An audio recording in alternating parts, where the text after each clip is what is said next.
The state shall endeavor to secure for the citizens a uniform civil code throughout the territory of India. मुकदमा जीतने के लिए तर्क प्रबल होना चाहिए, उसको प्रमाणित करने का उसमें दम और खम होना चाहिए। इसलिए उन एक्सट्रीम्स पे मत जाइए जिन एक्सट्रीम्स पे जाना दुनिया में कहीं भी संभव नहीं है। आर्टिकल 44 हमारे कॉन्स्टिट्यूशन का एक महत्वपूर्ण आर्टिकल है, जिसमें कुछ ऐसे बिंदु आते हैं जिन बिंदुओं को समय चाहिए था, चर्चा चाहिए थी, व्यापक समझ चाहिए थी, क्योंकि हमारा जो राष्ट्र है इसके अंदर जो विभिन्नताएं हैं, जो मान्यताएं हैं, जो वैल्यू सिस्टम्स हैं, जो रीत रिवाज हैं, जो सदियों से चले आ रहे हैं, जो हर समाज को, चाहे उनका ताल्लुक धर्म से हो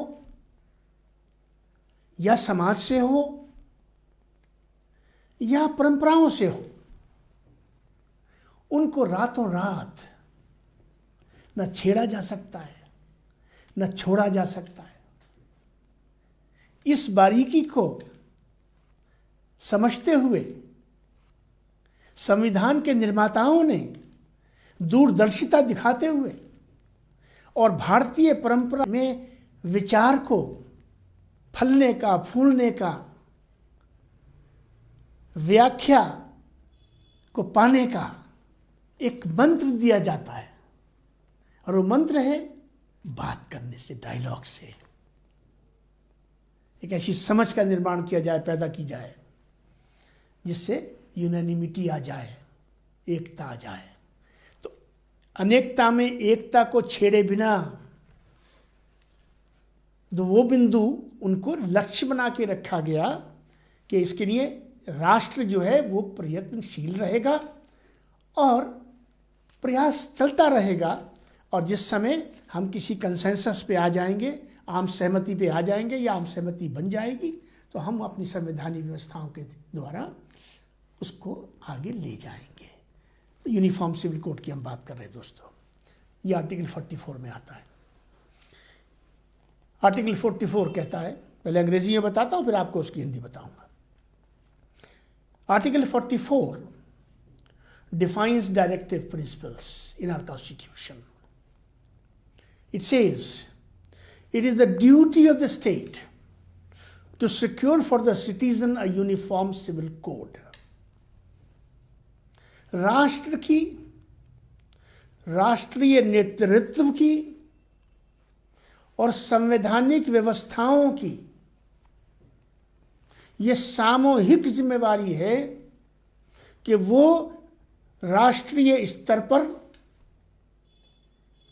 तमाम स्टेक होल्डर्स के साथ प्रयत्नशील रहें चर्चा के हवाले से,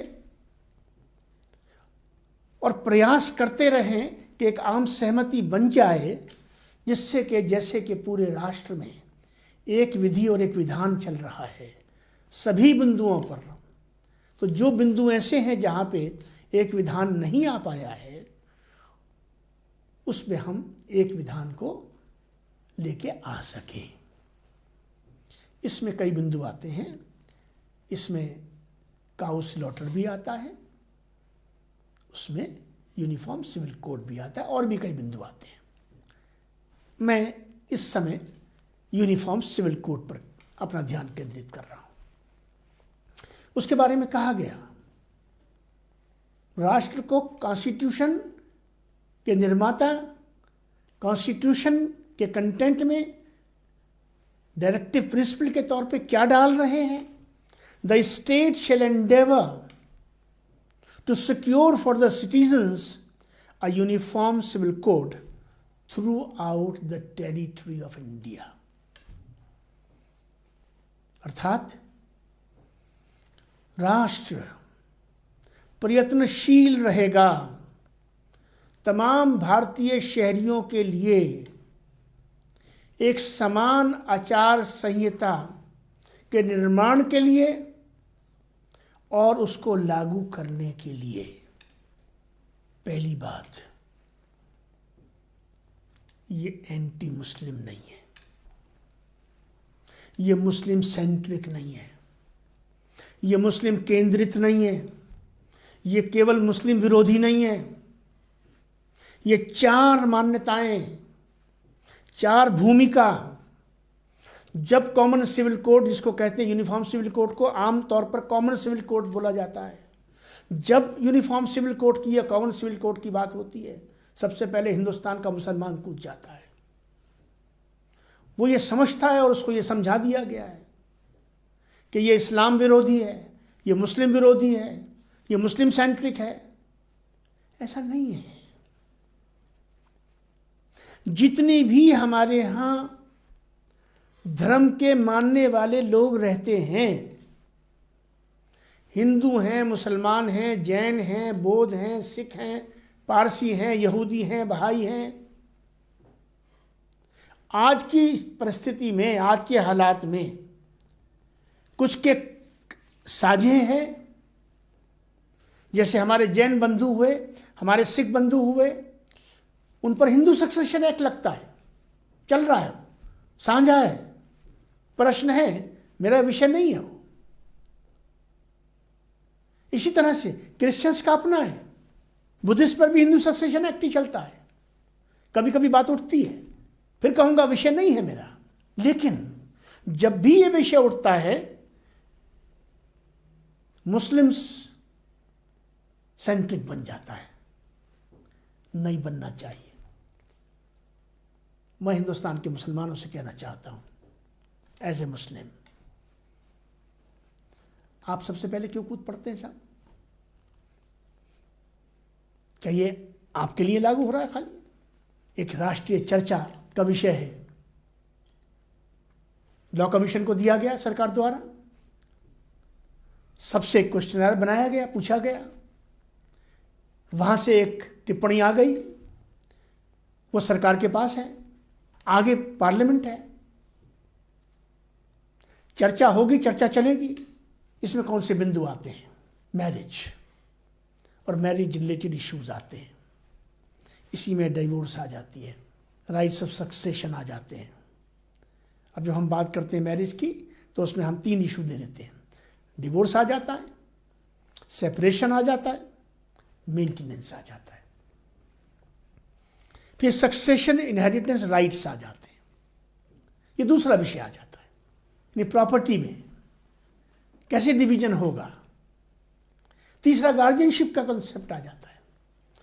चौथा joint family system and partition आ जाता है। ये 4 व्यवस्थाएं हैं, 4 बिंदु हैं जो यूनिफॉर्म सिविल कोड के अधीन आते हैं।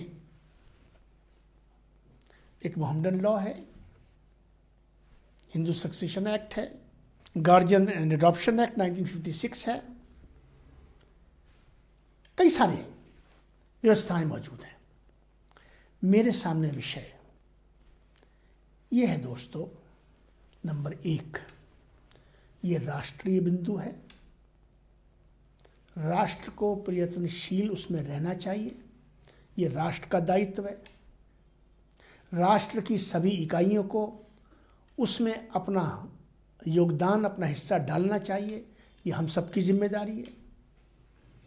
जो इसमें सेंसिटिविटीज़ हैं, जो बिंदु हैं, जो रिजर्वेशंस हैं, जिस समुदाय की भी हैं, उसको जज्बाती होकर नहीं, लॉजिकली उसको सामने, राष्ट्र के सामने, राष्ट्रीय नेतृत्व के सामने, व्यवस्थाओं के सामने पूरी ईमानदारी से रखना चाहिए, समझाना चाहिए। इसमें किसी ऐंठ और अकड़ की ज़रूरत नहीं है, इसमें लचीलेपन की ज़रूरत है, नरमी की ज़रूरत है, ये इसका ध्यान होना चाहिए। इसके बाद अपने आप ये समझ लेना, बात ये हो रही है कि मुझसे अगर कोई पूछे तो एक बात चलती है दोस्तों कि जहां जहां जो जो अच्छा है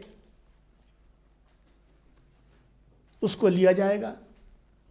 अब आपके यहां क्या अच्छा है, ये लॉजिक की लड़ाई है, ये पढ़ी लिखी लड़ाई है, ये तर्क की लड़ाई है। तर्क आपके साथ होना चाहिए, जिसके साथ तर्क होगा उसकी बात आगे बढ़ जाएगी। जो तर्क की स्थिति होती है उसमें भाषणों से काम नहीं चलता, उसमें जलसे जुलूसों से बात नहीं बनती, उसमें प्रोटेस्ट से काम नहीं चलता,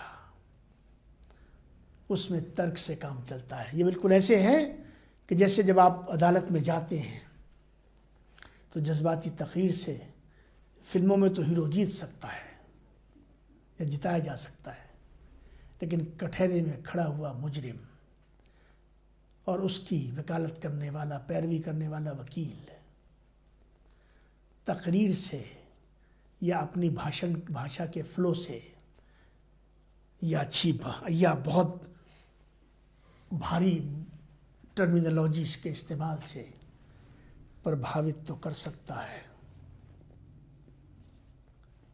मुकदमा नहीं जीत सकता। मुकदमा जीतने के लिए तर्क प्रबल होना चाहिए, उसको प्रमाणित करने का उसमें दम और खम होना चाहिए। अवसर है हर धर्म के धर्म अधिकारियों के लिए, इंटेलेक्चुअल्स के लिए, पंडितों के लिए, मुल्लाओं के लिए, उलमा के लिए, प्रीस्ट्स के लिए, मॉन्क्स के लिए, ग्रंथियों के लिए वगैरह वगैरह कि आइए अपनी अपनी व्यवस्थाओं को लेकर, अपने अपने तर्क को लेकर बैठिए और बैठकर चीज़ों को एक दूसरे से करीब लाकर एक ऐसी गुंजाइश पैदा करें जिससे ये मुद्दा हल हो। और इसमें ये कह देना, ये मत कहिए मैं नहीं मानता, मैं नहीं करूँगा, हो नहीं सकता, ये जुबान दुरुस्त नहीं है। जब एक चीज़ आर्गुमेंट में है, डिस्कशन में है, डिबेट में है, उसमें फ्रीडम ऑफ स्पीच है, right to put forth your point of view है, कंपल्शन का एलिमेंट नहीं है, कोर्शन का एलिमेंट नहीं है, एनफोर्समेंट का एलिमेंट नहीं है, डिक्टेशन का और डिक्टम का एलिमेंट नहीं है, तो बात को शुरू करने से पहले this is not a scientific approach, ये ठीक नहीं है। इसलिए तमाम समुदायों से भी कहना चाहता हूँ और ख़ास तौर से अपने मुस्लिम समाज से कहना चाहता हूँ, यूनिफॉर्म सिविल कोड एक राष्ट्रीय चर्चा का मुद्दा है, इसको खुदा के वास्ते मुस्लिम मसला मत बनाइए। ये हिंदू मुसलमान होने से चीज़ें बेवजह उलझती जाती हैं, सुलझती नहीं है। मैं अपनी बात को यहाँ समाप्त करता हूँ दोस्तों। यूनिफॉर्म सिविल कोड एक डायरेक्टिव प्रिंसिपल है, भारतीय संविधान का हिस्सा है, राष्ट्र की जिम्मेदारी है, चर्चा मांगता है, चर्चा होती रहनी चाहिए, आम सहमति का एक संजीदा, एक सीरियस प्रयास रहना चाहिए, सब लोग मिलके बैठने चाहिए, सबको मिलके एक रास्ता निकालना चाहिए जिसमें डाइवर्सिटी भी बनी रहे और यूनिटी को हम हासिल कर लें। ये कोई इतना बड़ा मुश्किल काम नहीं है और इस गलत फहमी से बाहर निकलिए। इसका नमाज से, रोज़े से, ज़कात से, हज से, आपकी इबादत से यूनिफॉर्म सिविल कोड का कोई ताल्लुक़ नहीं है। इसलिए उन एक्सट्रीम्स पे मत जाइए जिन एक्सट्रीम्स पे जाना दुनिया में कहीं भी संभव नहीं है।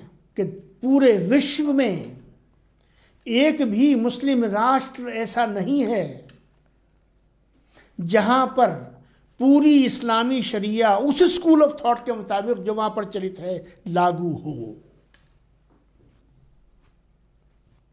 ये हिंदू बहुमूल्य राष्ट्र है, मुझे कहने में संकोच नहीं है और आपको मानने में संकोच नहीं होना चाहिए। ये इस राष्ट्र के दर्शन की उदारता है कि वो किसी भी चीज़ को ज़बरदस्ती नाफिज नहीं करता है, कर सकता है, भाई डेमोक्रेसी में मेजॉरिटी से तो कुछ भी हो सकता है, पर यहां नहीं होता मेजॉरिटी से सब कुछ। सरकारें सक्षम होती हैं।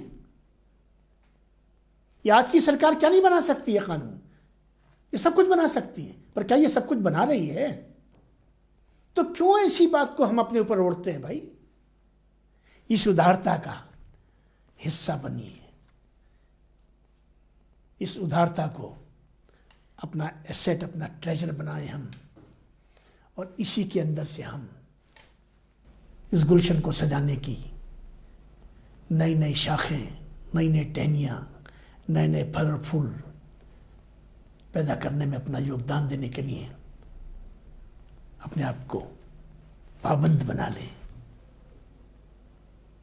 ये कंट्रोवर्सी का मुद्दा नहीं है दोस्तों, ये को ओनरशिप का, को पार्टनरशिप का मुद्दा है। बहुत बहुत धन्यवाद।